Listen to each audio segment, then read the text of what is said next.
Tu es le sauveur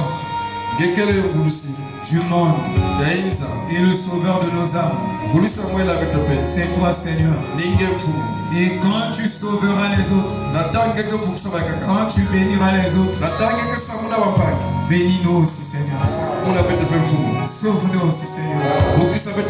Ce matin, nous entrons dans tes parvis avec une grande foi que quelque chose va se produire, qui va changer nos vies, qui va transformer notre être intérieur, qui fera que, Seigneur, chacun va se rapprocher de toi et va te servir de mieux en mieux. Encore ce matin, nous livrons nos vies à toi afin que tu puisses les parfaire. Seigneur, nous savons que nos vies ne sont pas dignes. Seule ta vie est digne.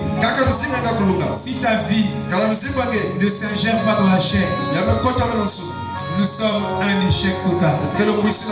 C'est pourquoi envoie ta vie vivifier cette vie, cette sémence que tu as plantée en nous avant la fondation du monde, afin que cette sémence prenne vie, afin que nous manifestons la vie des dieux, la vie des hommes, des super hommes sur cette terre. Père éternel, l'ultime pour lequel tu nous as placés ici, sur cette terre, c'est de te manifester au monde qui a soif de voir un Dieu vivant, de voir les attributs de ta divinité manifestés dans tes chairs humaines. C'est pourquoi ce matin, Seigneur, nous voulons ouvrir nos cœurs afin que le Saint-Esprit puisse entrer en nous, puisse souper avec nous, puisse apporter la vie, puisse transformer nos vies, et que cela devienne le summum au Dieu Tout-Puissant de la vie chrétienne. Bénis-nous, bénis tous ceux qui ne sont pas avec nous, une communion ailleurs, apporte sur eux des grandes bénédictions. Guéris les malades. Seigneur, tu es le seul qui guérit. Tu connais la sœur Vertu, l'épouse légitime de ton serviteur Boussi. Oh Dieu, qu'est-ce que la maladie devant Jésus-Christ? Il a dit, par mes meurtrissures, vous êtes complètement guéris. Là où elle est, Seigneur, c'est vrai que le médecin est en train de diagnostiquer, mais toi, tu es le grand médecin. Quel que soit ce que le médecin peut dire, peut déclarer, Seigneur, nous savons que nous avons le bon mot. Nous avons le bon mot. Et le mot c'est quoi? C'est que par tes meurtrissures, elle a été guérie. Nous ne voulons pas prendre un faux mot. Oh, la maladie vient du diable. Et la guérison divine vient de Dieu. C'est le prophète. Est-ce que ta grande colonne de feu soit posée sur ta fille afin qu'elle soit complètement guérie? Quel que soit le résultat que le médecin donnera, nous savons que tu as guéri toute maladie à la fois. Nous avons conscience que, oh Dieu, avant que nous sortions d'ici, elle est déjà sortie à l'hôpital.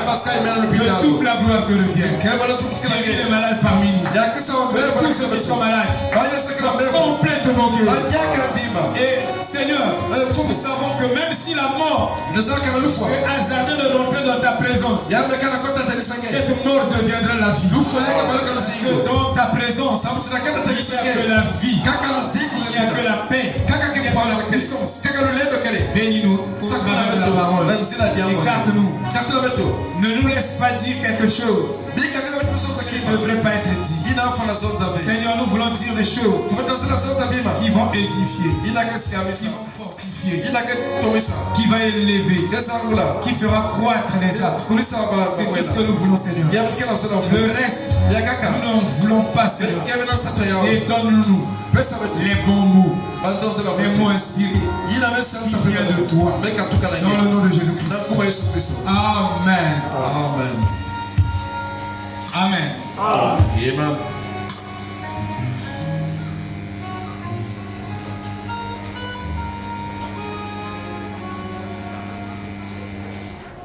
Jean 14. Buku ya Yohana kapa kumos na hiyo.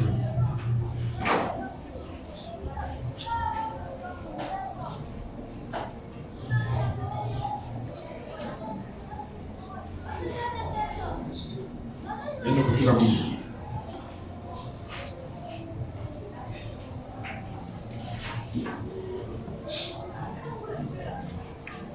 Que votre cœur ne se trouble point. Croyez en Dieu et croyez en moi. Il y a plusieurs demeures dans la maison de mon Père. Cela n'était pas, je vous l'aurais dit. Je vais vous préparer une place. Et lorsque je m'en serai allé et que je vous aurai préparé une place, je reviendrai et je vous prendrai avec moi. Afin que là où je suis, vous y soyez aussi. Vous savez où je vais et vous en savez le chemin. Thomas lui dit, Seigneur, nous ne savons où tu vas. Comment pouvons-nous en savoir le chemin? Jésus lui dit, je suis le chemin, la vérité et la vie. Nul ne vient au Père que par moi. Si vous me connaissez, connaissez aussi mon Père. Et maintenant, vous le connaissez et vous l'avez vu. Shalom.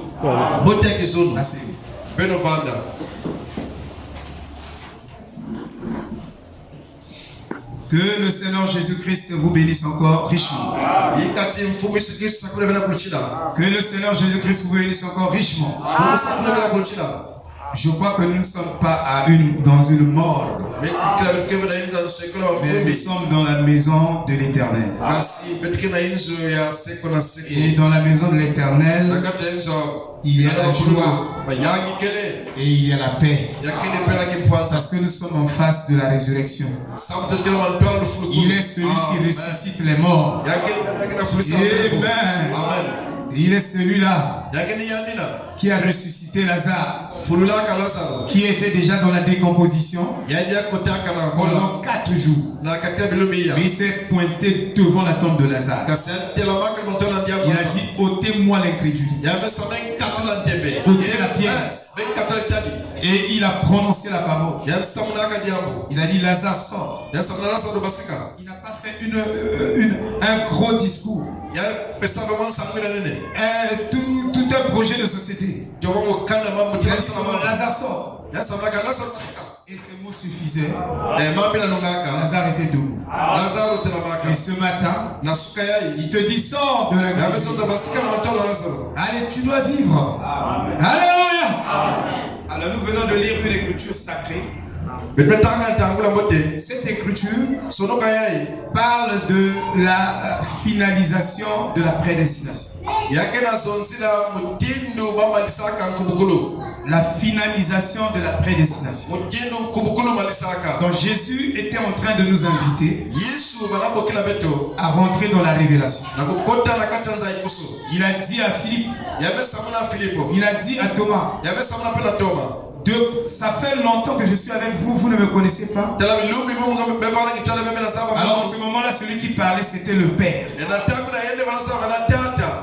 C'était plus le Fils. Le Fils s'effaçait. Il laissait la place au Père. Et le Père parlait en lui. Alléluia. C'est pourquoi nous devons bien comprendre la divinité. Il dit, ça fait longtemps que je suis avec vous. Parce que Dieu, quand il a créé l'homme, il voulait vivre dans l'homme. Quand le Fils de Dieu manifesté, Frère Branham dit, le but pour lequel Dieu a créé l'homme, pour que l'homme manifeste Dieu. Tous ces derniers temps, Dieu, le grand Saint-Esprit est venu, m'a dit, prêche la vie. Insiste sur la vie. Étudie la vie. Insiste sur la vie. Reste sur la vie. Alléluia. Et je crois que si nous prêchons la vie, alléluia, nous sommes dans le thème central de la Bible. Parce que Christ est notre vie. Il est notre vie. Il est notre chemin. Amen. Alors, il voulait que l'homme puisse identifier la vie dans la chair. Amen. Puisse identifier la vie de Dieu dans la chair. Et ce matin, nous allons montrer que la révélation est basée sur la prédestination. Dieu ne peut pas se révéler à toi si tu n'as pas prédestiné. Donc c'est vrai que Dieu t'a prédestiné à vivre la parole, il se révélera à toi. Rien ne pourra l'empêcher. Aucun système, aucun groupe des hommes, aucune chose n'empêcherait que Dieu se manifeste en toi. Est-ce que vous comprenez? Donc, la révélation est basée sur la prédestination. La connaissance de la tête n'apporte que le vantardisme. Celui qui est grosse tête, il est vantard. Mais la connaissance du cœur, la connaissance révélée, vous humilie encore. C'est-à-dire vous connaissez, mais c'est comme si vous ne connaissez rien. Vous voyez, Frère appelle ça une image cachée. C'est-à-dire quelqu'un qui connaît Dieu, qui connaît beaucoup de choses, mais il n'est pas vantard. Il s'humilie même. C'est comme s'il vous dit que vous connaissez mieux que vous. Ça, c'est une connaissance du cœur. Et tous ici, nous sommes venus pour recevoir cette connaissance. Afin que la tête s'efface, la connaissance de la tête, on a besoin de ça dans la société. Il faut être équilibré. Quand tu vas là-bas, tu es devant la machine, il faut avoir la capacité de séparer les choses. Sinon, vous ne serez pas équilibré. Et nous parlons de la révélation. Et nous sommes obligés de les séparer. Donc, Philippe ou Thomas, ils n'arrivaient pas à voir la vie de Dieu dans la chair humaine avant la Pentecôte. Aussi longtemps que vous n'êtes pas baptisé du Saint-Esprit, vous n'allez pas identifier facilement la vie. Bien que vous avez la sémence, mais vous avez besoin du Saint-Esprit. Sinon vous allez manquer beaucoup. Alléluia. Je peux passer là. Tu le manqueras. Mais quand le Seigneur descend, il vivifie votre âme. Et frère Branham, les vidons sur Saint-Esprit. Les vidons sur Saint-Esprit, c'est de croire la parole. Donc, vous ne pouvez pas croire la parole aussi longtemps que le Saint-Esprit n'est pas en vous. C'est impossible. Vous n'aurez que la foi intellectuelle. Ça ne marchera pas. La foi intellectuelle va croire certaines choses. Et quand on touche l'os de la parole, cette foi est perdue. Il ne peut pas percevoir. Il faut la foi parfaite. Et cette foi, c'est le super sens. Le sixième sens. Et ça vous ouvre les yeux. Vous pouvez voir la parole à travers les actions. Alors ce matin, nous voulons insister sur la révélation qui est basée sur la prédestination. Donc il y a une relation entre la symbiose, la révélation et la prédestination. Vous ne pouvez pas les séparer. Comment on reçoit le baptême du Saint-Esprit? Il y a 3 ou 4 manières de recevoir le baptême du Saint-Esprit. Premièrement, par l'écoute de la parole. Deuxièmement, par l'imposition des mains. Troisièmement, par la confession des péchés. Si tu ne confesses pas tes péchés, tu peux accéder au baptême Saint-Esprit. Quatrièmement, on reçoit le baptême Saint-Esprit par prédestination. Donc même dans l'église catholique, mais tu peux recevoir le baptême Saint-Esprit. Je vous donne Amen. Tu peux être dans une église élevée, mais tu peux recevoir le baptême Saint-Esprit. Il y a un homme auteur du prophète. Il a lu seulement le pamphlet. Où passeras-tu l'éternité? C'était écrit. C'était une évangélisation. Il a seulement lu ça dans la Bible. Depuis qu'il avait lu ça, il n'avait plus de sommeil. La parole de Dieu, la vérité de Dieu vous trouble. Quand vous vous confrontez avec la vérité, ça va produire le trouble dans votre vie. Quand tu rencontres la vérité, si tu es la sémence prédestinée, il y aura un trouble dans ta vie. Et depuis le jour où il a lu cette notification, vous passerez-vous l'éternité, il avait un trouble total. Et dès qu'il a lu cela, alors cette lecture a suscité le désir de servir Dieu dans sa vie.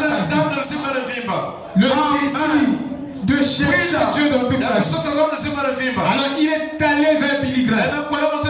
Billy Graham lui a dit que si tu parles en langue, tu auras la chose. Oral Robert lui a donné des prescriptions.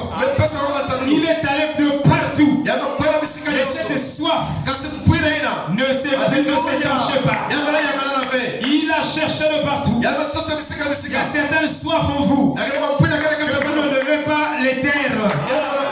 Parfois Dieu peut susciter une soif de chercher le baptême du Saint-Esprit. Ne le taisez pas. Laissez-lui crier et chercher Dieu. Alors, il est allé à gauche, à droite. On lui a parlé d'un court bonhomme. C'était William Arambran. Il est allé le voir. Frère Branham est entré dans le discernement. Frère Branham a dit que je vois le Saint-Esprit. Est-ce qu'il a prié dans un tabernacle? Est-ce qu'il est allé dans une congrégation? Non, monsieur. Mais la sémence qui était en lui s'est réveillée par le Saint-Esprit en lisant ce pamphlet. Vous comprenez?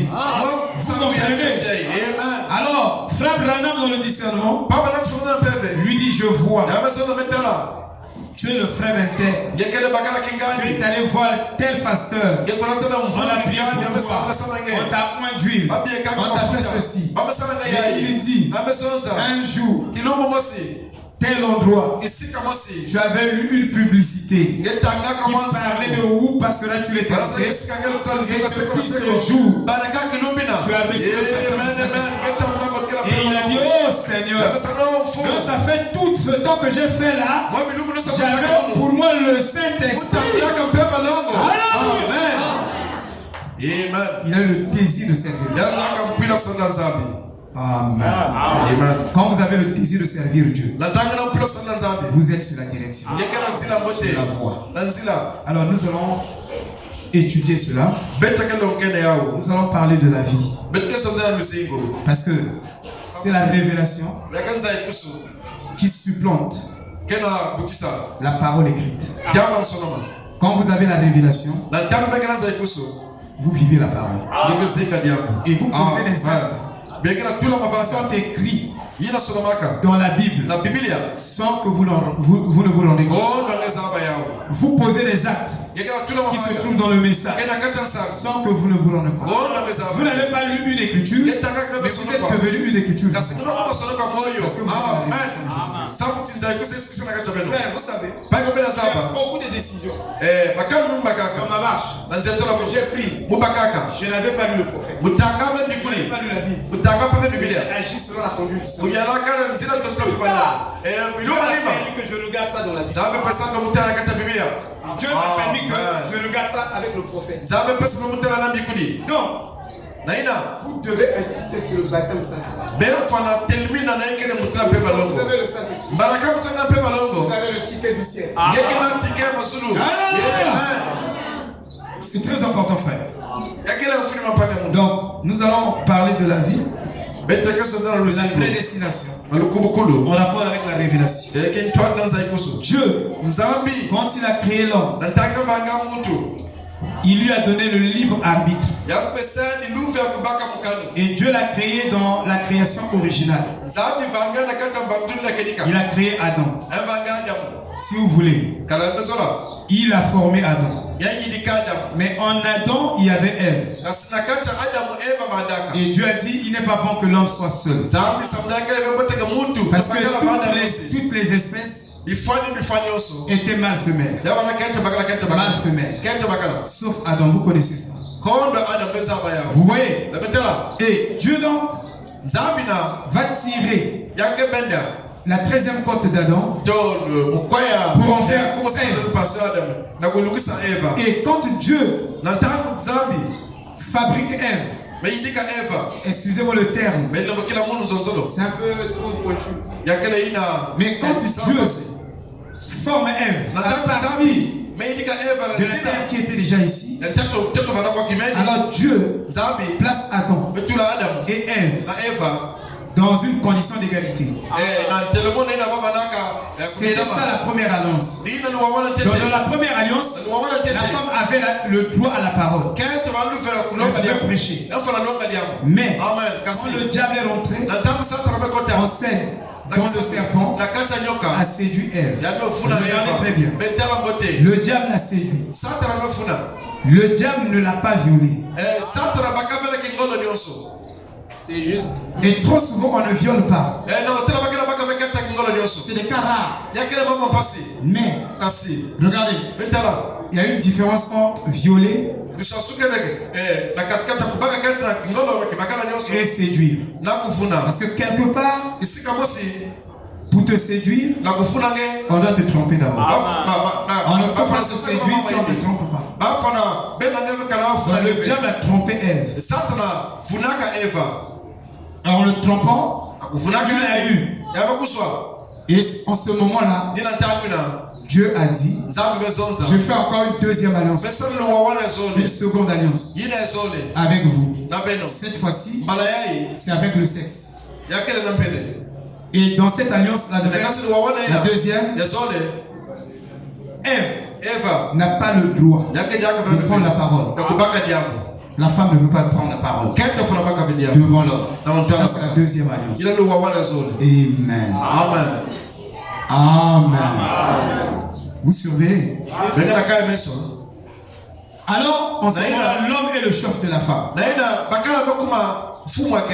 Maintenant, Ève n'était pas dans la création originale. Frère Branham dit, quand Dieu a créé, et il est allé se reposer. Dans la création,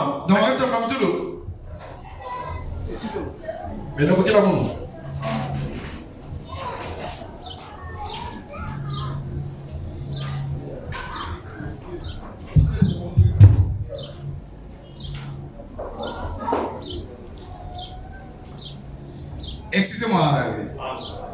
Donc, Ève n'était pas dans la création originale. Ève a été créée à partir d'Adam. Un élément original. Qui était là? Il y a un phénomène que j'ai constaté tous ces jours-ci. Quand je prêche, il y a quelque chose qui bouge dans la chaussure.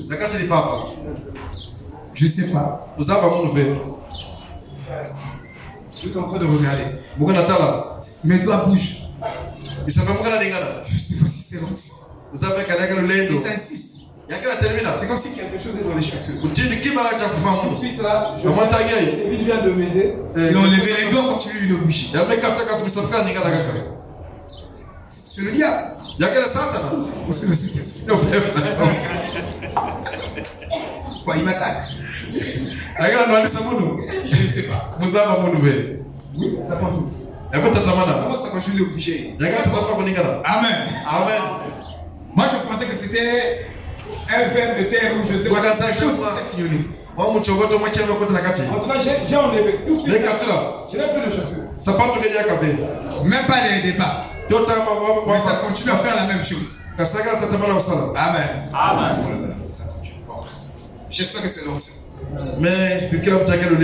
Amen. Amen. Amen. Alors donc, Ève n'était pas dans la création originelle. C'est ce qui fait que la femme est plus faible que l'homme.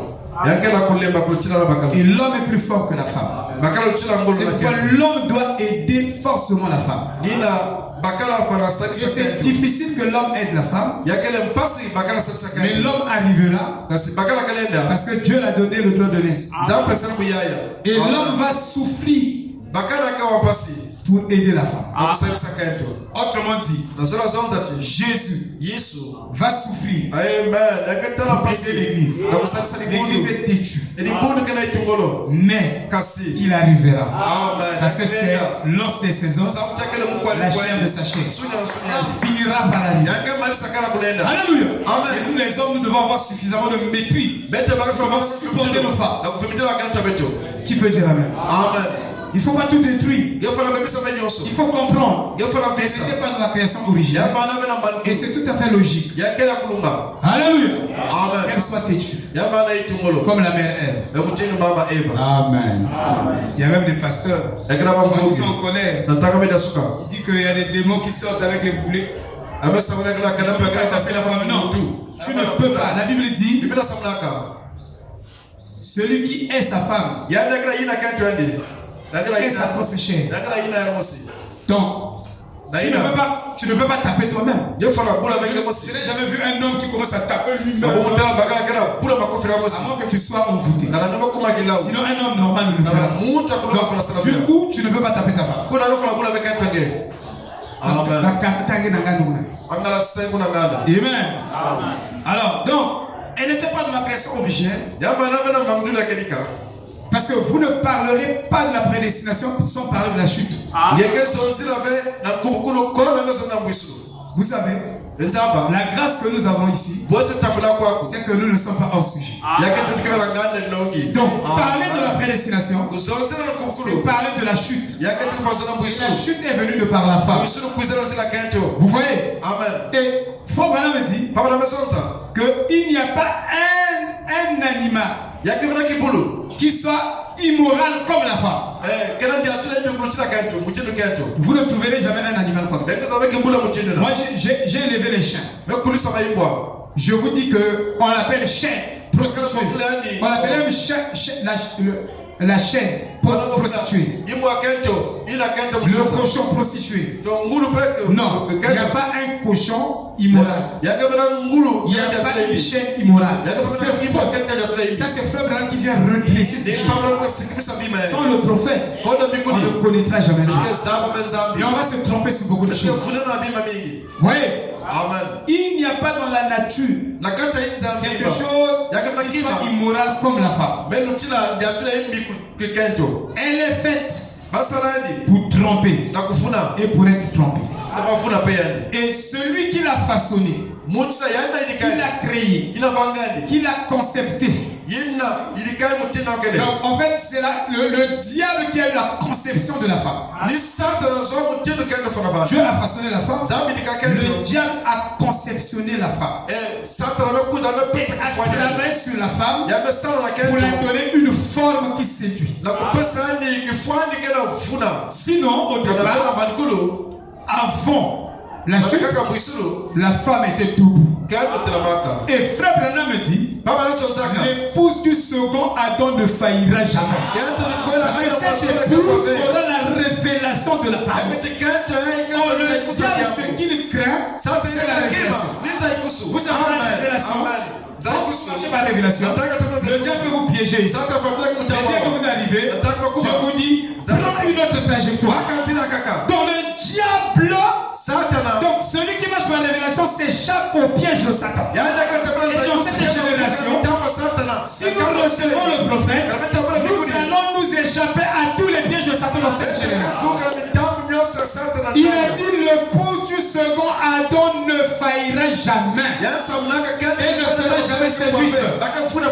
Maintenant écoutez frère, Dieu quand il a conçu l'homme, il a placé l'homme dans le jardin d'Éden. Il lui a donné le libre arbitre moral. Arbitre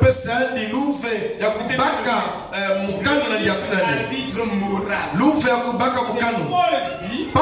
La voix de ma conscience est la voix de Dieu. Donc, de par la manière dont Dieu a fait tout homme, il y a un côté moral dans l'homme. Il faut comprendre que si vous voyez un homme qui n'a pas de morale, c'est un serpent qui n'a pas de colonne vertébrale. Écoutez, qu'est-ce que le libre arbitre? Le libre arbitre, c'est la faculté qu'a la volonté de choisir, de se déterminer. Dans la faculté que la volonté a. Chacun a une volonté. Elle peut être permissive, elle peut être parfaite. Donc si tu dis non, je peux prêcher, trompoter ici. Ce que tu as dit ne rentre pas. Ce que tu as dit non. Et si tu dis oui, vous savez, croire à Dieu, c'est accepter d'abord sa parole. Si vous acceptez la parole de Dieu, alors vous avez Dieu sous la forme d'acceptation. C'est-à-dire vous avez la promesse que Dieu a donnée forme déjà de l'acceptation. En acceptant la promesse de Dieu, quelque chose se met en mouvement. Et dans un processus, Dieu manifeste cette chose-là. Donc le problème, c'est d'accepter cela. La manière que la chose va se manifester, va s'opérer, ça ne vous regarde pas. Ça regarde Dieu. Parce que vous ne pouvez rien dire à propos de la vie. Quand la vie est dans les racines, ce n'est pas l'homme qui commande la vie de quitter les feux et d'aller dans les racines. Mais il y a un principe, il y a une loi que Dieu a placée dans l'arbre. Et cette loi devient l'intelligence de l'arbre. Et ça fait que vous ne le troublez pas. Vous savez, on ne peut pas forcer la vie. Moi, je suis pasteur, mais je ne vivrai jamais la parole à votre place. C'est à vous d'accepter la parole et c'est à Dieu de confirmer la parole. Je ne pourrai pas forcer les choses. Ça ne marchera pas. Donc je suis là, je dois voir la chicotte. Vous devez vivre la parole. Je dois vivre la parole. Si je ne vis pas la parole, je te chicote. Ça ne marchera pas. La vie en elle-même a des principes. Si il accepte la parole, il y a une puissance dans la parole, il y a une puissance d'harmonie dans la parole. La parole va lui donner la force de vivre la parole. Donc, il y a ce qu'on appelle le libre arbitre. Dans la capacité qu'a l'homme de choisir. L'homme peut choisir sa femme.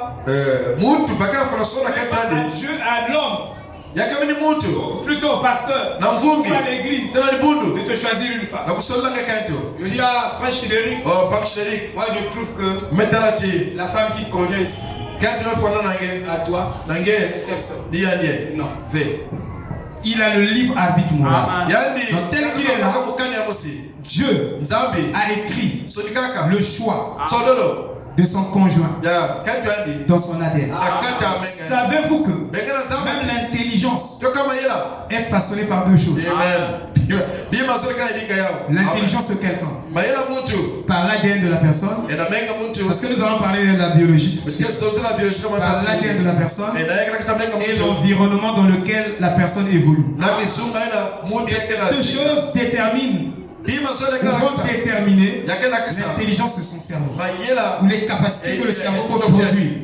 D'abord l'intelligence est génétique dans les gènes et aussi de l'environnement. L'environnement contribue dans votre intelligence. Le libre arbitre peut aussi être considéré comme la faculté pour l'homme de juger de façon consciente de ses actions et d'exercer celles-ci en toute liberté, hors de toute influence. Donc l'homme doit être capable de se décider. Dans certaines situations, on n'a pas besoin de recevoir l'influence de quelqu'un, ni le pasteur, ni un groupe, mais je suis capable de prendre une décision et positivement de prendre une décision. Voyez-vous? Hors de toute contrainte de quelque cause, volonté ou puissance extérieure, à sa propre volonté. Vous voyez, c'est très important de comprendre la notion du libre arbitre. Alléluia. Alléluia. Et il y a aussi ce qu'on appelle la prédestination. Bon, d'abord, continuons d'abord avec le libre arbitre. Donc, nier à l'homme son libre arbitre, un animal. Écoutez très bien. Quand vous ôtez à l'homme son libre arbitre, il y a beaucoup des animaux dans le message. Il ne se décide pas par lui-même. Il est influencé par l'extérieur. Quelqu'un lui dit ce qu'il doit faire. Tu es un animal. Tu es un automate téléguidé.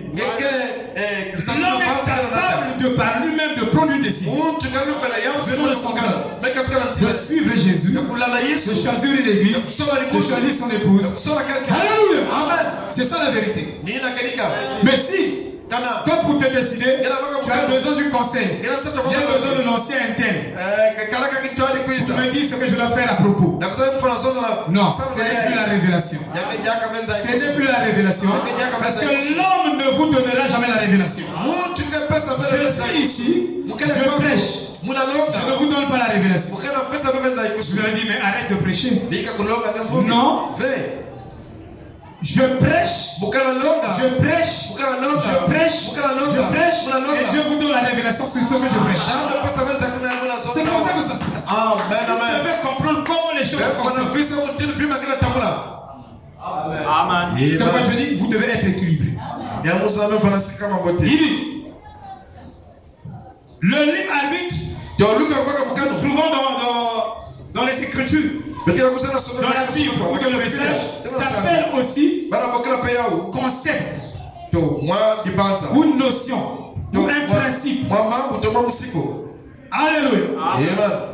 Nier à l'homme la faculté du libre arbitre, Voilà. c'est lui ôter le sens de la volonté. C'est nier sa faculté de penser. Moi, je ne peux pas penser à ta place. Parce que tu es libre de penser ce que tu veux. Savez-vous que ne vous faites pas de problème. Si les gens ne vous aiment pas, ils n'ont pas besoin de vous. Vous aussi, vous n'avez pas besoin des gens. Dites Amen. Si les gens ne vous considèrent pas, vous aussi, vous n'avez pas besoin de gens. Si on vous considère, c'est bon. Si on ne vous considère pas, n'allez pas pleurer. N'allez pas se faire du mal. Parce que l'homme pense ce qu'il veut. Tu ne vas pas l'obliger à penser ce que toi tu penses. Sinon, tu deviens un Hitler. C'est comme je pense. Tu dois penser comme ça. Non. L'homme est libre de penser ce qu'il veut. De croire ce qu'il veut. Alléluia. Il est libre. Regardez. De penser et de s'exprimer dans ses paroles, dans ses gestes, et ses actions en toute liberté. Donc refuser le libre arbitre à quelqu'un, c'est lui priver de sa volonté. C'est refuser de reconnaître sa ressemblance, son identification à Dieu, qui est son créateur. Voilà. Et il devient un automate téléguidé par quelque volonté ou puissance extérieure totalement étrangère à sa raison. Se priver de la faculté de raisonner. Amen. Et le pasteur de l'église n'a pas le droit de priver qui que ce soit à son libre arbitre. J'ai le droit de prêcher. Vous avez le droit de ne pas croire. Et vous avez le droit de croire. Ça dépend de vous. Alléluia. Amen.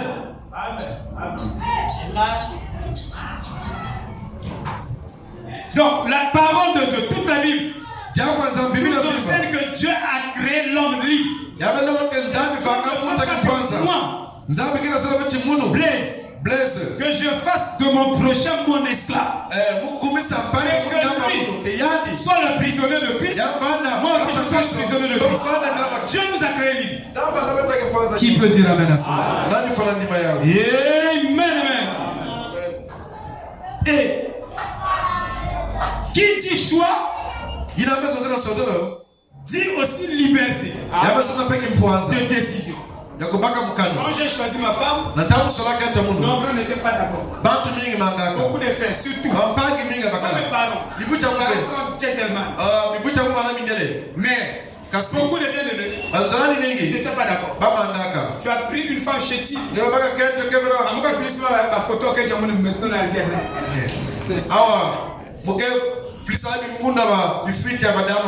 C'est pourquoi frère, n'écoutez pas les hommes.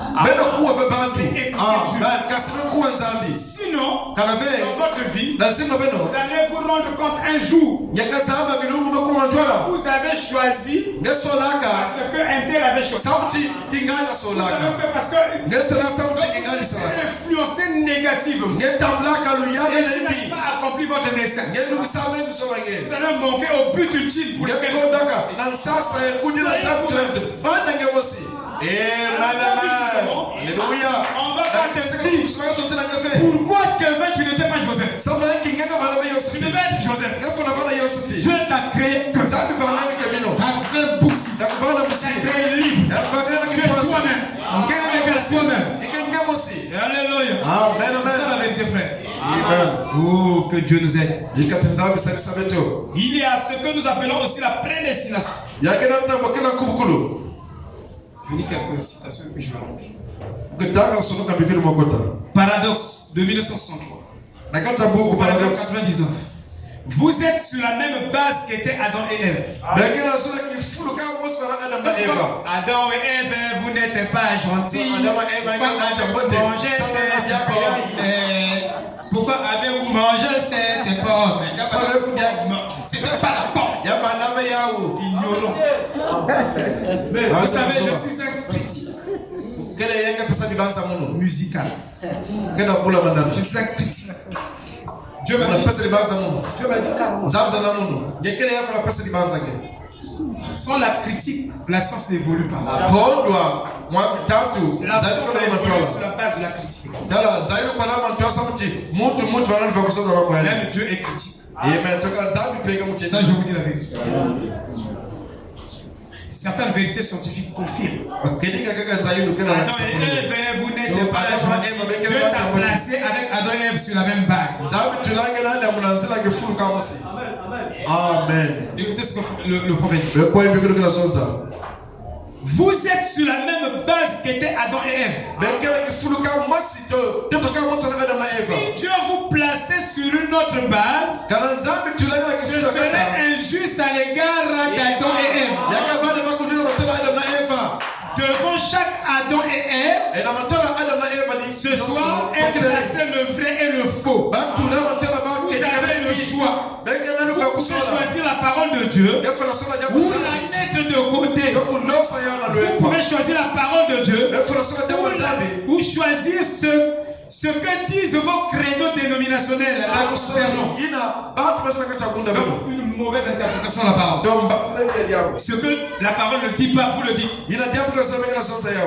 Vous pouvez choisir vos idées modernes la concernant. Vous pouvez être né de nouveau et rempli du Saint-Esprit. C'est aussi un choix. Vous pouvez être un membre d'église. C'est aussi un choix. L'un ou l'autre. Ouais. L'expectative de 1958. Et dans cette vie, si nous avons l'occasion de choisir ce qui est juste et ce qui est faux, c'est de nouveau la même chose. Comme c'était au jardin d'Éden, un homme et une femme ayant reçu le choix pour agir bien ou mal. Ils avaient deux arbres devant eux. Les Écritures nous enseignent que l'un était l'arbre de la vie, l'autre un arbre de la connaissance. Aujourd'hui, les 7 tonnerres et les 7 sceaux sont appelés l'arbre de vie. Donc quand vous parlez de l'arbre de vie, c'est symbolisé par les 7 tonnerres et les 7 sceaux dans la Bible. Parce que les arbres sont des symboles. Quand vous lisez la Bible, les arbres symbolisent même les hommes. Il y a des arbres intelligents, il y a des arbres qui ne sont pas intelligents. Alléluia. On arrivera un jour. L'homme a choisi de manger de l'arbre de la vie, de la connaissance. Et la première fois où il mangea de cet arbre, il se sépara de son amitié avec Dieu. Et il devint un être mortel. Vous voyez, le choix d'une épouse. Il y a beaucoup de choses. Au paragraphe 22. Dans beaucoup d'occasions dans notre vie, nous devons faire un choix. Le genre de vie que nous menons procède également d'un choix.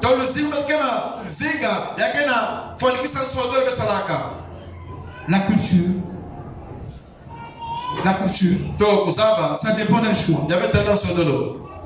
Moi, je n'ai pas, en tant que pasteur, je n'ai pas des droits de vous dire comment vous devez vivre avec vos familles. Ça n'a même pas de sens. C'est pas l'écriture. Qui peut dire amen? Si toi tu vis, tu aimes voyager.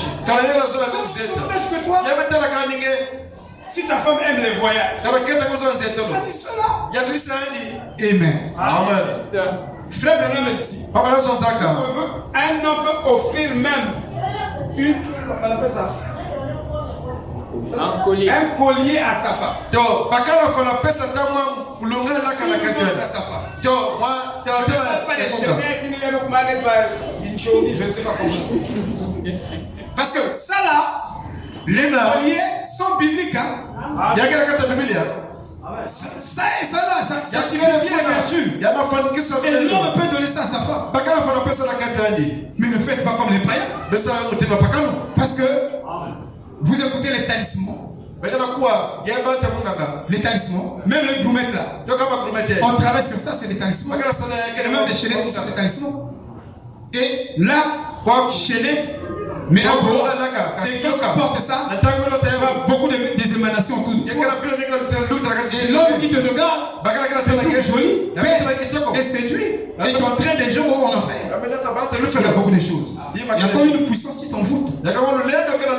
Mais nous sommes des chrétiens.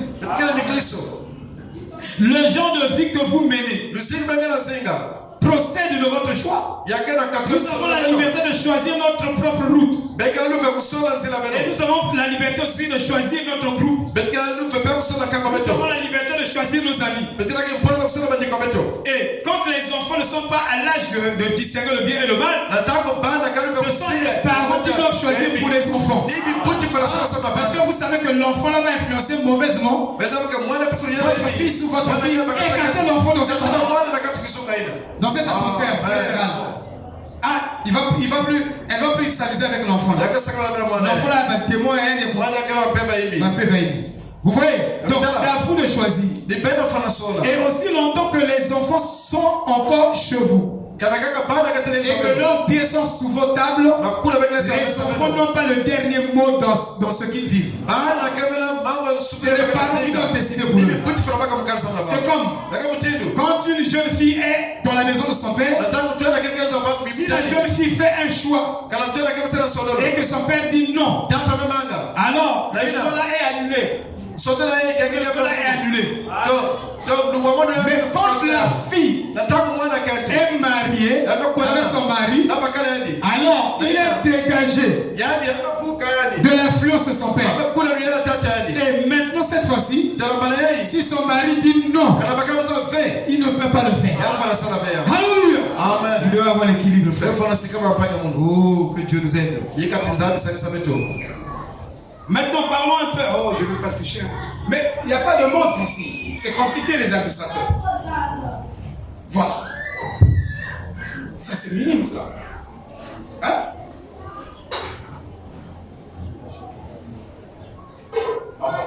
Vous avez changé la Bible.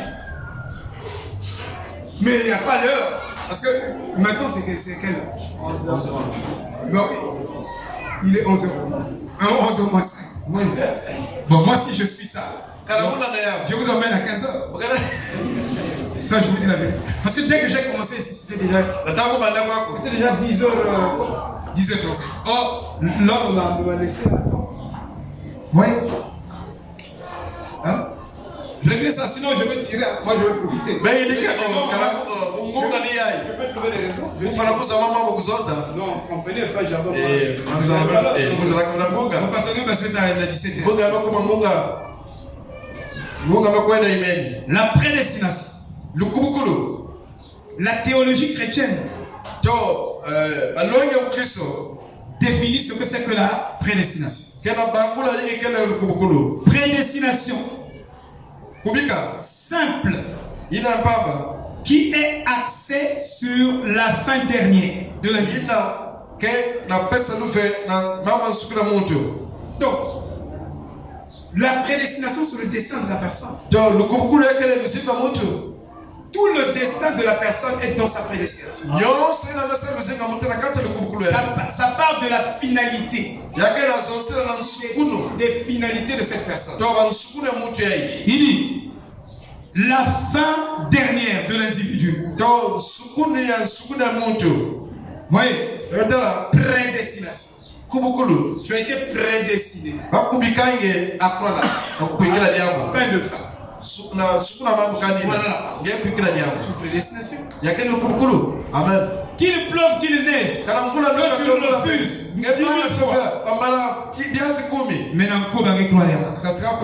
Frère Branham dit donc question et réponse sur les Hébreux. Première partie. Question numéro 54. L'Écriture nous dit sans aucun doute que certains ne seront pas sauvés.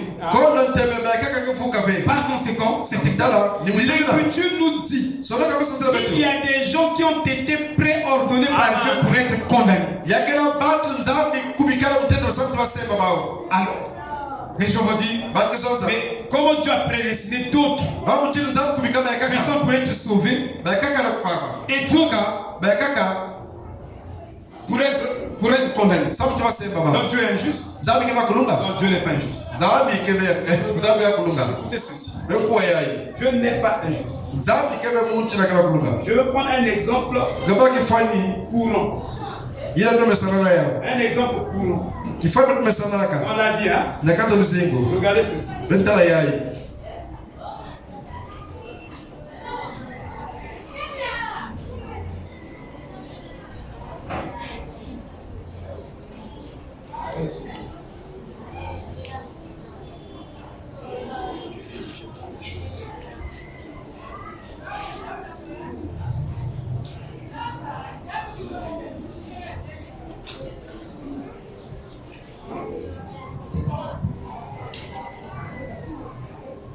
Attendez, s'il vous plaît, mes chers bien-aimés. Bon, l'idée est ceci. Je veux recruter des gens qui vont travailler dans mon chantier. Je vous donne l'idée. Ils sont au nombre de 5 qui vont travailler dans mon chantier. Alors, je veux charger les sacs de ciment. Et je vais leur demander de transporter cela de place en place. Alors vous allez remarquer que 2 personnes transportant les mêmes quantités, la même charge, avec les doigts, ne peuvent pas arriver à soulever ces sacs de ciment et d'emmener ça là-bas, dans un point déterminé. Alors, qu'est-ce que je dois faire? Je dois les mettre de côté. Alors, j'ai tort de les mettre de côté. Qui va me blâmer? Parce que je les ai mis de côté. Est-ce que c'est ma faute? C'est leur faute. Exactement avec la prédestination. Dieu a la préscience. Il a tout vu de bout en bout. Et il a vu qu'un tel était en face de la parole 200 jours. Il a dit Amen. Alors Dieu a écrit son nom dans le livre. Il a vu que lui là, en face de la parole, il n'a pas dit Amen. Vous voyez? Alors Dieu a écrit les noms de ceux-là qu'il savait. Alors, Dieu est injuste en quoi? Je vais lire quelque chose ici que je vous lisais tout de suite, mais j'aime lire, hein, pour donner plus de précision. Maintenant, écoutez en ce qu'il y a derrière tout ça. La prédestination. Il dit, il ne pouvait pas simplement faire tomber un homme. Il ne pouvait pas être juste et faire tomber un homme. Vous voyez, il devait le mettre sur un pied d'égalité de libre arbitre moral pour faire son propre choix. Mais en sachant qu'il tomberait, Dieu connaît tout. Il sait que celui-là, devant la parole, il ne va pas accepter. Mais n'empêche que Dieu lui donne aussi le libre arbitre. Et l'autre aussi le libre arbitre. Mais en face des choix, vous verrez que les choix de celui-là va tomber de ce côté-ci. Là, on tombe du côté où il est penché. Vous voyez, il va choisir. Savez-vous que même dans le naturel, Un enfant, quand il grandit, vous mettez beaucoup de jouets. Vous verrez que l'enfant aura l'affection vers les jouets dangereux. Parce que l'enfant en lui, sa conscience n'est pas développée. Il a tendance à aller toujours vers le mal. C'est pourquoi il faut la vie pour le garder dans le bien. Sinon, tous ici, avant de prendre la parole, on est en train de faire des mauvais choix. On fait ces choix, on agissait mal. On prenait toujours le côté du mal. Mais depuis que nous avons reçu le message, devant le choix, on se place sur le côté du bien. Parce que la vie produit le bien. Amen. Il dit, j'ai embauché des hommes ici. Vous faites du travail pour moi. Je n'aime pas certains d'entre vous. Deux ou trois. Alors, je commence à mettre le ciment dans des sacs de 20 livres. Eh bien, les deux hommes ne peuvent pas soulever les sacs de 200 livres. Mais les autres le peuvent. Je ne t'ai pas arrivé. Non. C'est pas moi qui t'ai forcé. C'est pas moi qui t'ai forcé. Tu ne pouvais pas faire le travail. C'est tout. Parce que tu es incapable de faire le travail. Je savais qu'il y aura des gens qui vont accepter. Et il y aura des gens qui ne vont pas accepter. Et il a prédestiné. Amen. Alléluia. Amen. Il a prédestiné en mettant la sémence dans celui-là. Et en ne mettant pas la sémence dans celui-là. Comme Joseph l'a fait. Quand ses frères étaient en Égypte. Il y a eu la famine dans le monde. Mais Joseph était en Égypte. Jésus était dans les nations. Et Jésus, typifié par Joseph, a sauvé le monde d'alors. Et quand Benjamin est venu, parce que Joseph avait besoin de Benjamin en Égypte, il a dit à ses gars, prenez ma coupe, mettez dans le sac de Benjamin. Et quand Benjamin est parti, on l'a poursuivi. On les a poursuivis. On a gardé Benjamin en Égypte. Les frères sont partis. Celui qui voulait bouder, caché. Vous savez ça. Amen. Mais la coupe que Joseph avait mis dans le sac de Joseph signifiait la sémence prédestinée. Donc Dieu avait placé quelque chose en toi. Et quand le temps arrive, Dieu lui-même te cherche. Personne n'a cherché Dieu. Tous ici, c'est Dieu qui nous a cherchés. Alléluia. Il nous a cherchés partout où nous étions.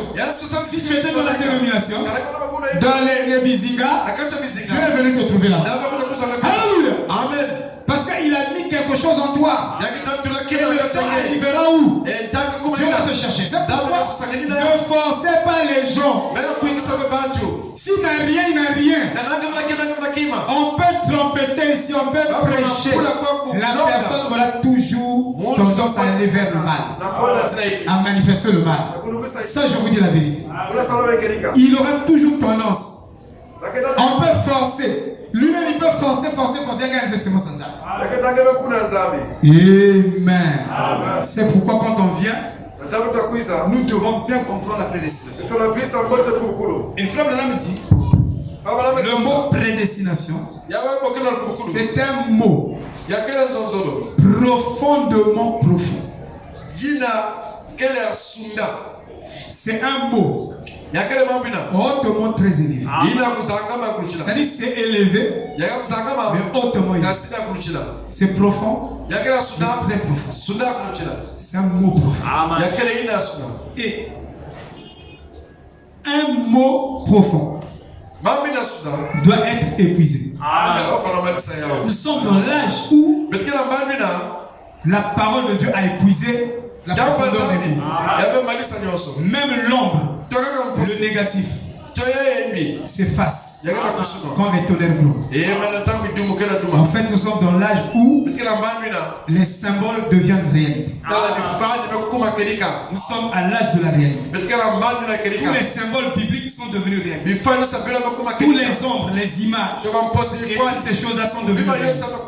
C'est pourquoi Frère Branham a pris sa main, il a approché sa main vers le mur. Il a dit quand la main se rapproche vers le mur, alors l'ombre est avalée.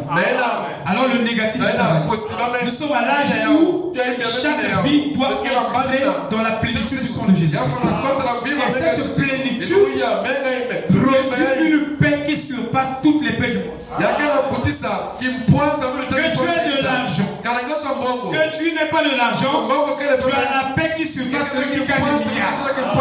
Lui qui gagne des milliards, il n'a pas la paix. Mais toi, tu as la paix. Et cette paix-là, c'est la feuille de l'arbre de vie que Jésus donne. Il dit que même dans le mariage, quand tu as une cérémonie de mariage, la femme marche avec une feuille d'olive et s'approche vers son mari pour lui tendre cela, pour dire la paix dans notre foyer.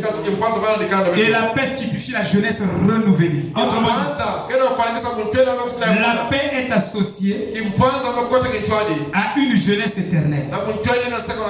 Rien que par la paix, ça empêche même le vieillissement. Un jour la science va découvrir cela. La paix vit dans la joie, tout le temps dans la paix. Il vieillit moins, de moins en moins. Frère Branham avait ôté les photos de sa vieille sur les murs. C'était un grand homme spirituel. Il a pris la photo avec Méda quand ils étaient très jeunes. Oh, il jouissait de la fleur de l'âge. Il a mis la photo partout de la jeunesse pour savoir, pour comprendre qu'il y a un arbre de vie qui est donné au roi et au prêtre quand ils vont recevoir le royaume de Jésus-Christ qui est venu au travers de ces tonnerres. Là où nous parlons, nous sommes déjà sujets de ce royaume. Et ce royaume-là est déjà dans les cœurs des enfants. Qu'il neige, qu'il pleuve, qu'il y ait des problèmes qui surpassent l'entendement. Les gens, les rois et les prêtres de ce royaume gardent leur calme, leur paix en Christ. La paix dépasse tout. Parce que la paix produit la guérison. Il est dit que l'arbre de vie, c'est pour la guérison des nations. Un foyer qui est en paix, c'est un foyer qui jouit de la guérison divine et des bénédictions de l'éternel. C'est ça la vérité, frère. Et en ce temps-ci, Dieu est descendu, a produit la vraie paix entre frères. Il a dit la base même de la perfection dans cet âge de la fin, c'est la bonté fraternelle collante. La bonté fraternelle collante. Et frère, sur le mot collante, c'est-à-dire, l'amour est un ciment. Si je t'aime, c'est comme si toi tu es une brique, je suis une brique. On a mis Dieu, Jésus-Christ a mis le boîtier entre toi et moi. C'est l'amour là qui nous a soudés. Venez maintenant le détruire. Vous n'arriverez pas. C'est du ciment. Alléluia. Donc, en cet âge-ci, les gens devaient beaucoup plus être ensemble. Les fils et filles de Dieu. On devait être collés. Nous qui créons ce message, on devait réellement nous aimer les uns les autres. Mais le contraire est au milieu de nous. C'est que nous n'avons pas pris le bon mot. Je vais dire devant les pharisiens. Quand je dis le bon mot, donc les significations. Jésus était devant les... Ils ont dit que ils sont des enfants d'Abraham. Vous êtes des enfants d'Abraham. Vous ne connaissez même pas ce que c'est que l'amour. Parce que le vrai amour, sanctifie l'autre. Si Si j'ai l'amour pour toi, mon amour te sanctifie. Si c'est un vrai amour. Les gens confondent l'amour maternel et l'amour que la parole de Dieu produit. Maternellement, tu aimes tes enfants, tu les gâtes, tu les pourris, tu les détruis. Vous savez que moi, j'ai détruit mes enfants. Amen. J'ai détruit mes enfants. Dans quel sens? Je les ai trop gâtés dès l'enfance. Je les ai gâtés correctement.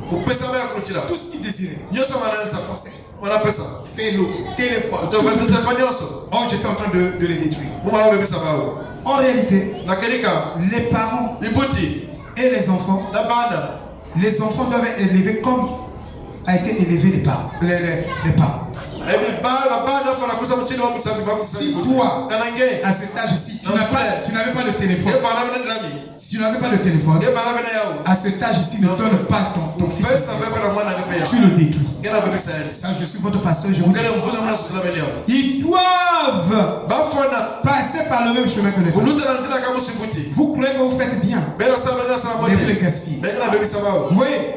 Alors on les gaspille aussi. On ne nettoie pas nos maisons. Ils ne sont pas nettoyés. Donc il y a des choses qui sont vouées à l'interdit. Vous croyez faire du bien à vos enfants. Vous les détruisez. Je vous dis la vérité. Si les enfants sont sur les écrans, l'amour des enfants va diminuer pour les parents. Ils vont remplacer cet amour sur la télévision. Tu crois les aider comme ça, mais tu es en train de les détruire. L'amour est une révélation. L'amour c'est autre chose. Et même, je dis bien l'amour maternel que nous avons. Ce n'est pas le vrai amour ça. Je vous dis la vérité. Vous croyez bien faire.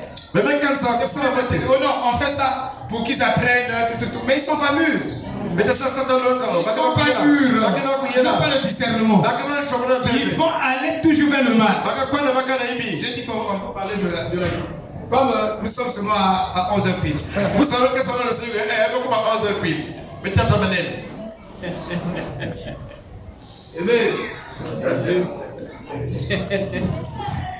Amen. Amen. C'est très important ce que nous sommes.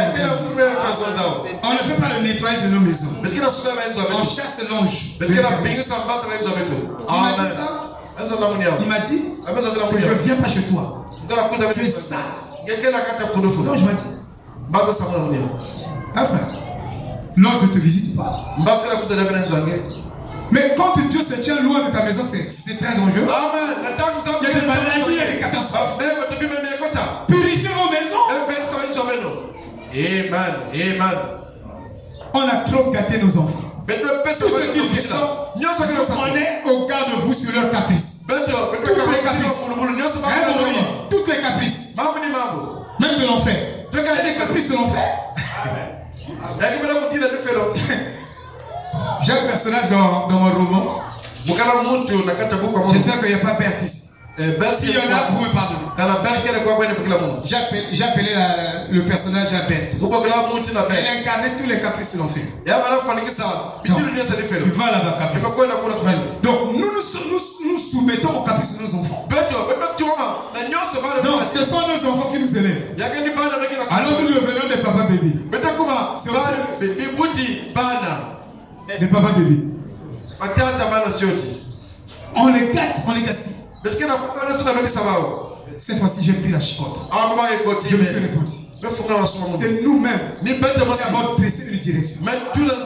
Faites attention, frère. Vous croyez bien faire la civilisation, le modèle, mais vous détruisez.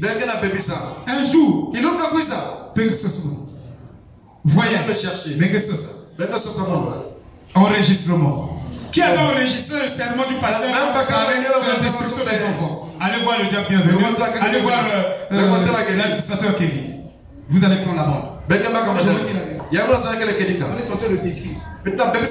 Cette génération, si on n'est pas fort, Rigoureux. Ah, c'est très dangereux. Un jeune garçon de 17 ans va engrosser 5 jeunes filles au lycée.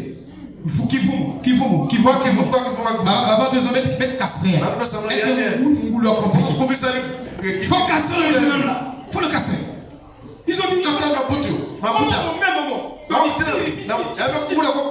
Un bon tireur, bizarre. Il faut le castrer. Vous voyez? Donc il y a beaucoup de saletés qui se passent aujourd'hui. Si bien que si les parents ne sont pas durs, aujourd'hui, les enfants ne sont pas encore à l'âge adolescent. Chaque jour, vous avez une prière ici pour Méda. Seigneur, c'est son anniversaire, il dit Seigneur, préserve-la. Avec cet âge-là, va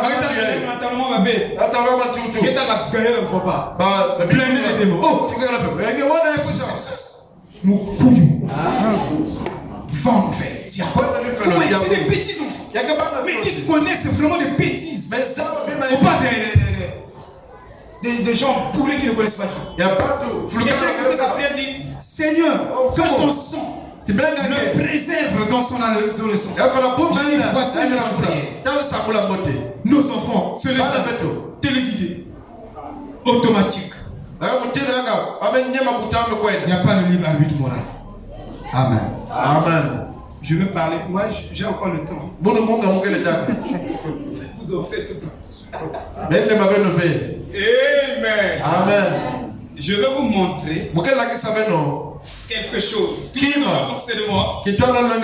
vais vous montrer comment. Il y a quelque chose que je vais vous montrer ici avant qu'on se sépare. Je vais vous parler du schéma génétique. Je suis toujours sur la prédestination. Et sur la prédestination, j'ai le schéma génétique. Dans le schéma génétique, vous savez que même les paroles, ont une génétique. Les mots ont la génétique et les mots sont génériques. Il y a deux choses. Il y a même la génétique dans les mots. Tu es habitué à parler ce mot-là. Ce mot-là à ta profondeur. Si tu parles trop de Dieu, donc ta profondeur est Dieu. Mais il y a certains mots que tu utilises souvent. Ces mots-là sont ta profondeur. Méchanceté, la jalousie, et la colère. Vous savez que tu ne peux pas pardonner ou oublier si tu n'es pas un mort. Avec Christ. Sinon, quand tu pardonnes, tu n'oublies pas. Ça, je vous dis la vérité. C'est pourquoi au milieu de nous, il y a des conflits dans le message. Il n'y a pas le pardon. Le vrai pardon, quelqu'un disait, je pense à un certain moment que si j'avais la capacité de mourir complètement, mort, constaté, et de ressusciter et devenir une autre personne, je pouvais le faire. Vous voyez? Parce que vous ne pouvez pas pardonner si vous êtes encore vivant. Il n'y a que Jésus qui a pardonné. Sinon nous on pardonne et on note. Je t'ai pardonné, je ne justifie pas. Jésus, quand il pardonne, il te justifie. En justifiant, il dit que tu n'as jamais commencé à faire ça. Un frère t'a fait du mal. Tu l'as pardonné. Et quand tu avances, tu avais noté ça. Tu appelles ça prudence. Je deviens prudent avec les frères. On n'a pas pardonné. Tu n'as jamais oublié. Et nous tous nous avons cette philosophie. Quand j'ai commencé à dire à certains frères, le frère voulait faire le commerce avec tes frères. J'ai dit non, ne fais pas le commerce avec tes frères. Oh, le pasteur n'a pas l'amour. Mais je connais. Moi, je ne l'ai pas appelé démon. J'ai dit que le frère là, il n'est pas converti. J'ai dit il n'est pas converti. Celui qui m'appelait que je n'ai pas l'amour a pris le frère. Il l'a placé dans sa boîte. Le frère a amassé 2 millions et quelques. Il a reçu Alors, lui qui a l'amour commence à Frère, tu es un témoin.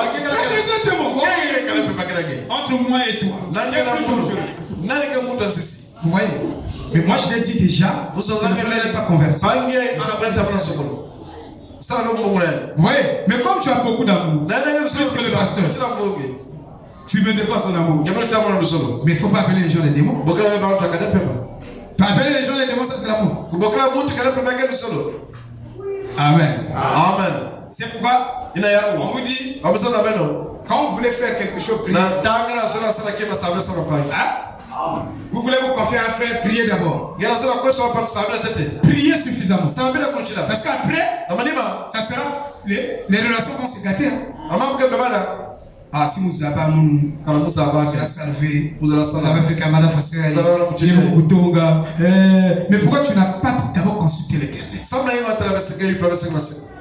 Bref, parlons de la vie.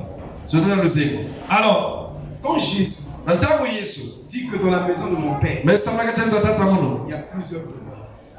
Frère, mais il dit quelque chose de puissant. Il dit quelque chose c'est-à-dire de profond, plus profond.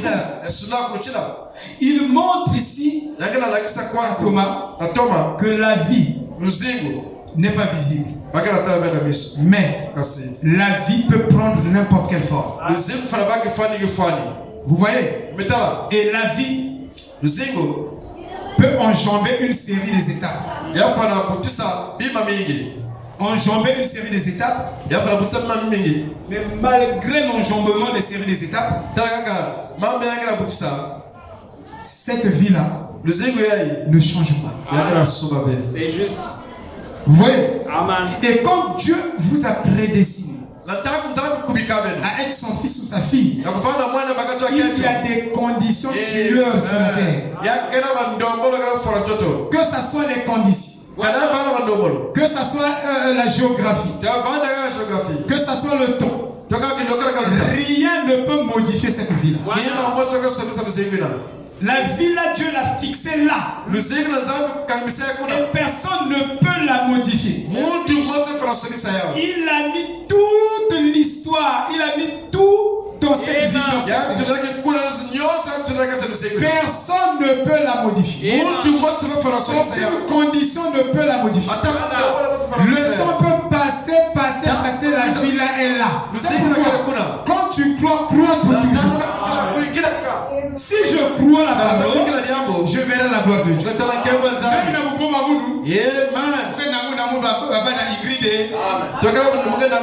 Parce que moi j'ai cru que Dieu l'a donné les enfants.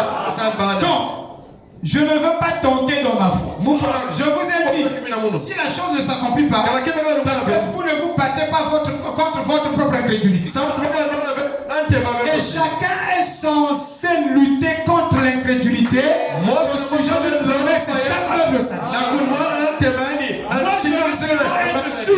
Je crois la promesse. Frère Branham, quelqu'un était en train de mourir. Il vient. Il dit, que penses-tu de Jésus? Oh, Jésus est mon sauveur. Il dit, meurs en paix. Alléluia. C'est ça la vérité. C'est pas parce que tu souffres dans la chair, tu commences à nier le Seigneur, tu commences à nier la parole. Moins de souffrance. Mais les souffrances du temps présent ne seront pas comparables à la gloire à venir. Tu peux souffrir maintenant, mais peut-être qu'aujourd'hui c'est le dernier jour de ta souffrance. Tu viens de dire. Alléluia. Moi je dois croire. C'est à moi de croire. Si toi tu ne crois pas, moi je crois. Ne vous placez pas sur le chemin de celui qui croit. Si toi tu ne crois pas, à côté, alléluia. C'est toi qui ne crois pas. Qui croit qu'on va jeter la passe? Là je défie votre foi. Je suis pas allé loin. Oh non, les versements ne marchent pas. Ça marche, ça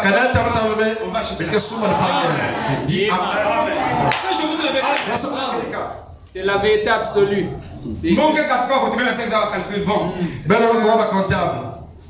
Le frère Romaric va apporter 10 millions. Ça, c'est pas la foi. Mais il y a Amen. Amen.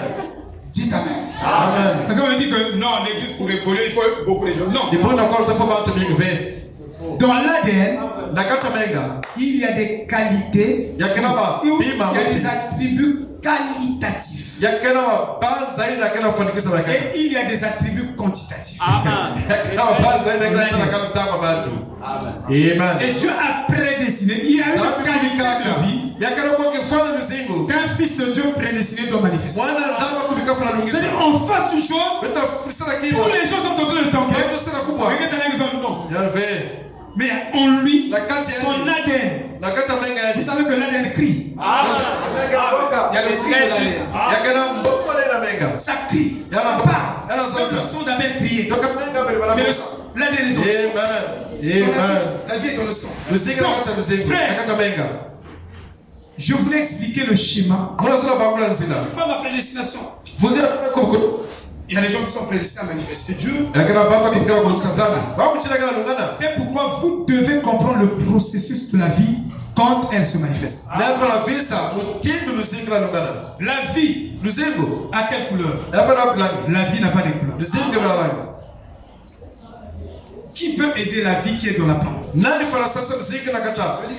Qui peut aider la vie qui est dans la plante? Qui peut aider la vie qui est dans l'œuf? Il faut laisser l'enfant naître lui-même. Dans une naissance naturelle, c'est l'enfant qui provoque sa propre arrivée. Tu ne peux pas l'aider. L'enfant est là. Il doit sortir. Il se bat. Donc, il doit sortir de lui-même. Mais un jour, la petite soeur de frère Michel parle à mon bébé. Dis à mon bébé, je suis fatigué. Il doit sortir. J'ai dit bon, Dieu m'a donné le don de parler au bébé. Et au chat. S'il te plaît, je ne vais pas te s'il te plaît, le bébé de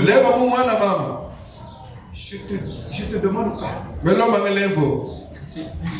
Veux-tu libérer maman? Je vous dis dès que la maman est partie. Amen. Non, nous parlons de la naissance naturelle. Personne ne peut aider la vie. Tu ne peux pas aider la vie de Jordi. Même lui, il ne peut pas s'aider. Même la plante, c'est un mécanisme que Dieu a planté dans Amen. Merci. Vous voyez, il y a telle saison, il y a telle réaction, il y a telle manifestation. C'est pourquoi ne forcez pas la vie chrétienne. Vous serez seulement un pharisien. Amen. C'est pourquoi on en a trop. On force. On ne peut pas forcer. Si tu es né tel que tu es né, viens à Christ comme ça.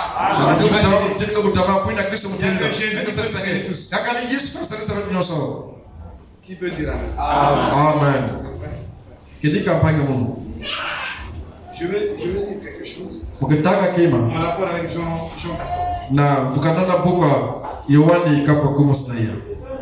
Supportez-moi, je vais dire.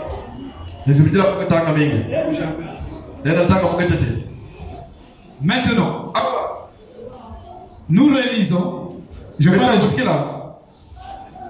Jean 14. Parce qu'il est très important de comprendre que c'est un processus de la vie en action. La manifestation ultime, véritable de quoi que ce soit. En d'autres termes, vous parlez de toute forme de vie. Quelle que soit la forme de vie,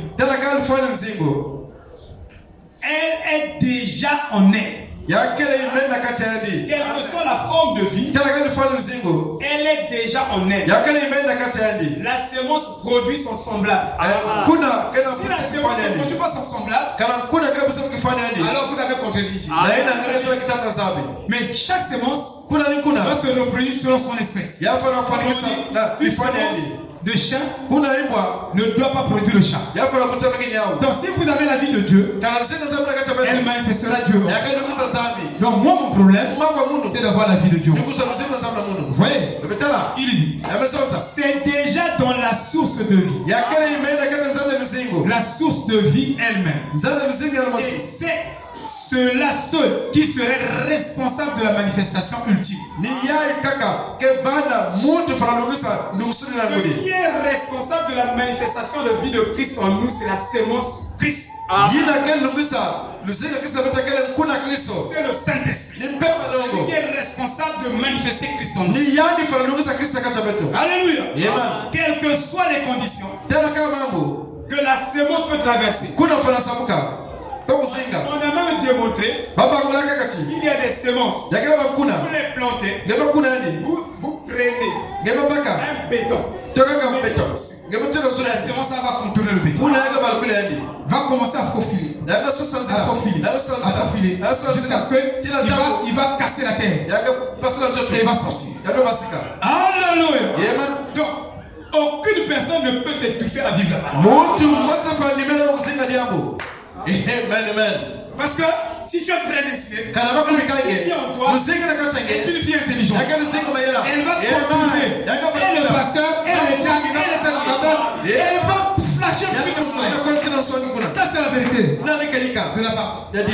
Vous voyez frère, c'est un schéma génétique. Dieu m'a dit, commence à étudier la vie. La vie est plus forte que tout autre. Voilà. Les conditions qu'elle traverse, quoi que ce soit, elle va se reproduire. Oui, j'espère que vous comprenez. C'est le modèle génétique basé sur le spirituel. C'est-à-dire la manifestation de la vie est basée sur le modèle spirituel. La manifestation génétique, le modèle génétique.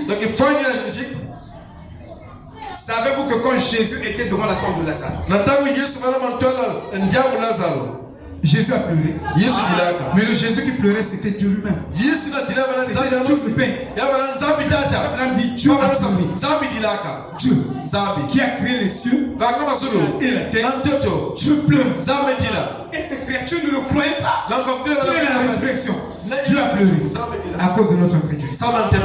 Et quand il a dit Lazare sort, ce n'était pas le Fils de Dieu qui parlait. C'était le Père dans le Fils qui parlait. C'est ça que Jésus voulait que Thomas voie. Voilà. Amen. Donc ici, dans la Bible, si vous ne connaissez pas la divinité, les déclarations qui sont faites de Jésus, vous ne saurez pas que ça c'est le Fils qui parle, ça c'est le Père qui parle. Parce que vous ne pouvez pas les séparer. Mais si vous avez la capacité de les séparer, je vous parler que vous avez le Saint-Esprit. Parce que cette sélection sélective, ça se passe là. Comprendre que Dieu le Père avait un Fils. Pour arriver à cette compréhension, je suis avoir le Saint-Esprit de Dieu. Et c'est une équation difficile. Je peux vous donner les Écritures ici. Ce sera difficile de les séparer. Toute la Bible, vous les séparer avec précision. Il faut avoir le grand Saint-Esprit. Amen. Ça, je vous dis la vérité. Et c'est ce que les pharisiens n'arrivaient pas à faire. La différence entre Jésus et son Père. Dans Jean 8, ils ne comprenaient pas. Dans Jean 9, ils ne comprenaient pas. Jésus leur parlait du Père. Ils comprenaient. Je vais vers mon Père. Donc je suis le Fils de Dieu. C'est ça qu'ils n'ont pas compris. Mais les disciples, après la Pentecôte, ils ont compris la divinité. Et c'est ça qui a fait qu'ils bougent. Amen. Et quand vous confondez Jésus et son Père, vous avez mal entendu en vous. C'est un malentendu.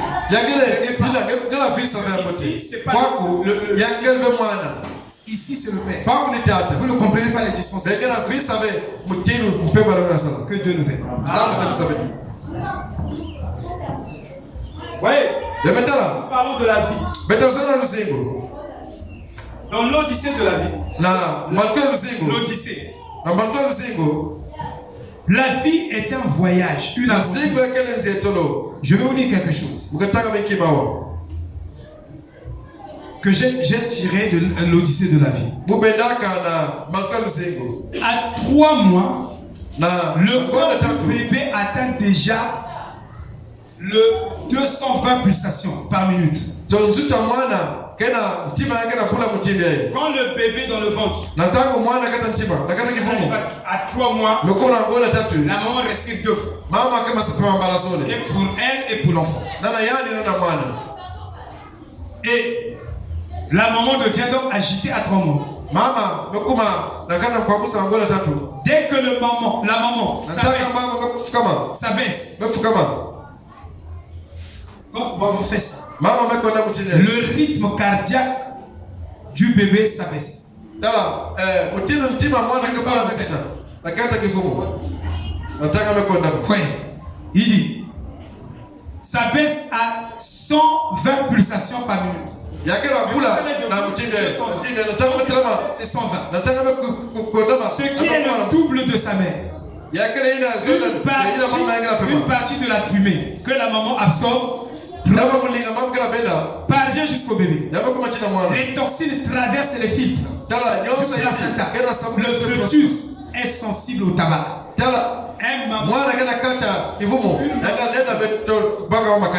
qui est enceinte ne peut pas fumer. Ça va affecter l'enfant. Il n'a aucun moyen de s'en protéger. La menace est considérable. Donc ici, à 3 mois, c'est ce qui se passe. Maintenant, sur le plan génétique, la partie est jouée depuis la fécondation. Mais le sexe de l'enfant restera longtemps secret, jusqu'à 3 mois. Le sexe de l'enfant à 3 mois. La génétique. Ils sont arrivés. Non, à 3 mois, non. 5 ou 6 mois. Mais l'échographie de 3 mois, ça ne montre pas le sexe. Ça montre. Hein? Même à 2 mois. Ça montre, non? Ok. C'est pourquoi je dis que la science évolue. Ça, ce sont des recherches de 25 ans. Mais c'est en 1977. Et je sais que la science existe. La technologie. Oui. Le bourgeon génital évolue. Tous les organes évoluent. Ils avancent. Et tout avance. Tout avance. Tout se forme. C'est grâce à l'échographie. Le mystère du bébé est levé. Maintenant, je parle des substances, des patrimoines génétiques. La combinaison des patrimoines génétiques du père et de la mère va donner naissance à un œuf unique. Portant toutes les potentialités de leur futur enfant. Ces caractéristiques sont inscrites au cœur des gènes. Ces gènes sont empilés comme des paires ou colliers qu'on appelle ADN. C'est très juste. C'est fort. Voyez. Alors, chaque fois qu'une cellule se divise autour du développement de l'embryon, puis du fœtus, le ADN se reproduit identiquement dans chaque cellule. Il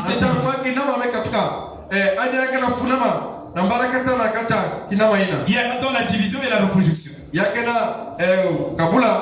Et dans chaque ADN se trouve la couleur de la peau de l'enfant. Dans chaque ADN.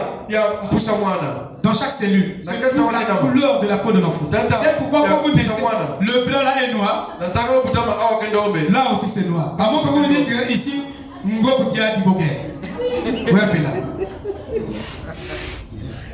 c'est ce qu'on dit, non? C'est comme ça qu'on démontre traditionnellement. Développement de la cellule, division de la cellule, reproduction de la cellule. Donc, cet ADN porte l'hérédité. Donc, tous les caractères qui se trouvent dans le père et dans la mère se fusionnent. Frère Branham disait, les yeux là de Joseph ou de Sarah, ça c'est les yeux de ma femme. C'est pourquoi pour moi tout le monde est beau. Amen. David a dit, Seigneur, je te bénis parce que je suis une si belle créature.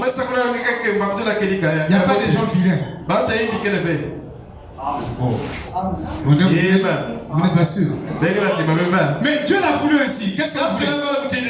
Il peut me changer. C'est-à-dire, quand le caractère génétique est là, c'est soudé, c'est fixé. C'est pourquoi hybrider les semences, c'est un gros péché. L'hybridation des semences. Dieu va juger ces gens. Parce que vous avez modifié mon programme. Moi je voulais que le monsieur là ait Nabasuki n'a niveau Basuki Abeno. Amen. Amen. Je vais continuer même si tu m'aimes.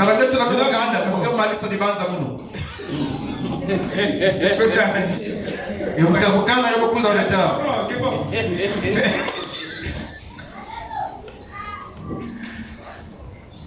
Ça, on ne dirait pas ça trop.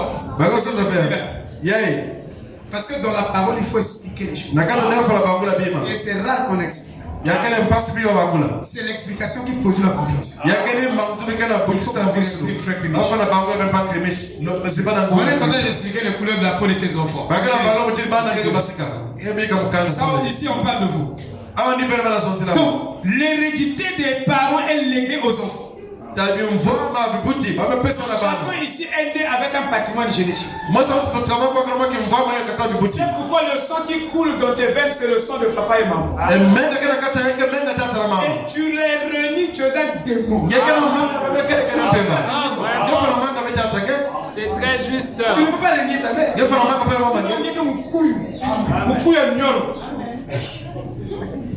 Vraiment. Et même la chevelure, la taille de la chevelure est déterminée par le caractère génétique. Vous voulez avoir un être de telle taille, de telle couleur, même parce qu'il y a une lettre à mes couilles.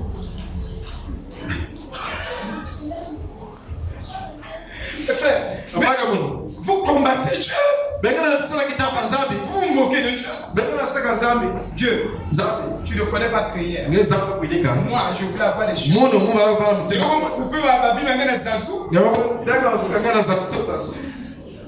Après, je vais non parce que.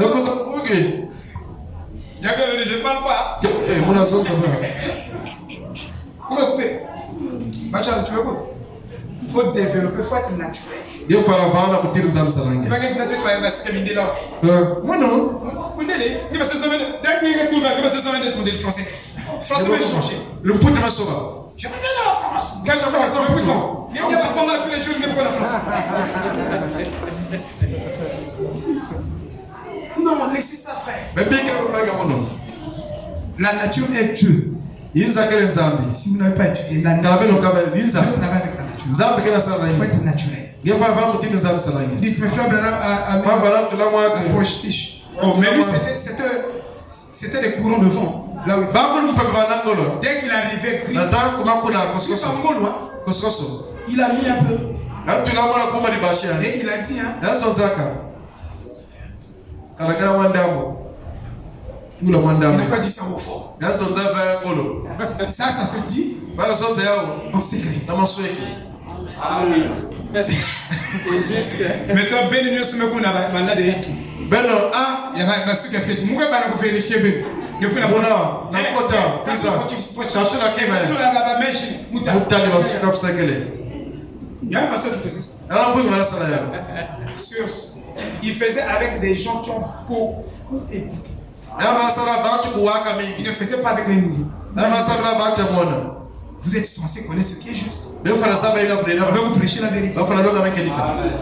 Amen. Vous comprenez? Il y a des choses que nous ne pouvons pas dire ici. Parce qu'on va donner l'opportunité d'abord aussi que cela va se faire. On a ramassé poubelle à porte noire. Mais nous sommes à Verda. Donc tous les caractères sont inscrits et les attributs. Tout se trouve dans la vie. Quand l'enfant naît, on ne voit pas ses caractères. Mais en grandissant, c'est pourquoi il est dit que tu m'as fait un corps. Il n'est jamais dit tu m'as fait une vie. Mais tu m'as fait un corps. Tu as pris l'ovule et le spermatozoïde. Tu as formé un corps et tu as pris ta propre vie. Tu as placé dans ce corps. Quand Jésus marchait, c'est la vie de Dieu dans le corps. Quand Jésus plairait, c'est la vie de Dieu. C'est pourquoi Jésus ne pouvait pas pécher. Il n'y a que Dieu qui ne pêche pas. Donc, il y a une comparaison avec Jésus et Branham. Écoutez pas bien bien. Parce que Branham a pris même le fusil. Il voulait faire des choses comme ça. C'est pourquoi il est idolâtré Branham. Il va 4 ans dans l'enfer. En fait, l'enfer. Tu ne peux pas adorer Branham. C'est différent avec des milliards, des trillions de fois. Ce corps génétiquement n'avait aucune tâche.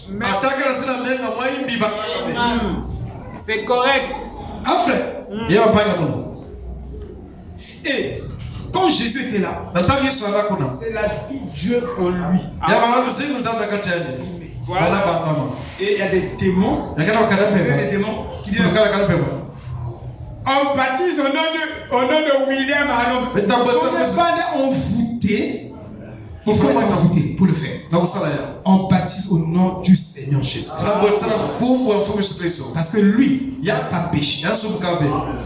Frère Branham dit aucun nom ne passera sur la terre n'atteindra le niveau de Jésus. Que ce soit Bouddha, Branham, prophète, pasteur, Shalom.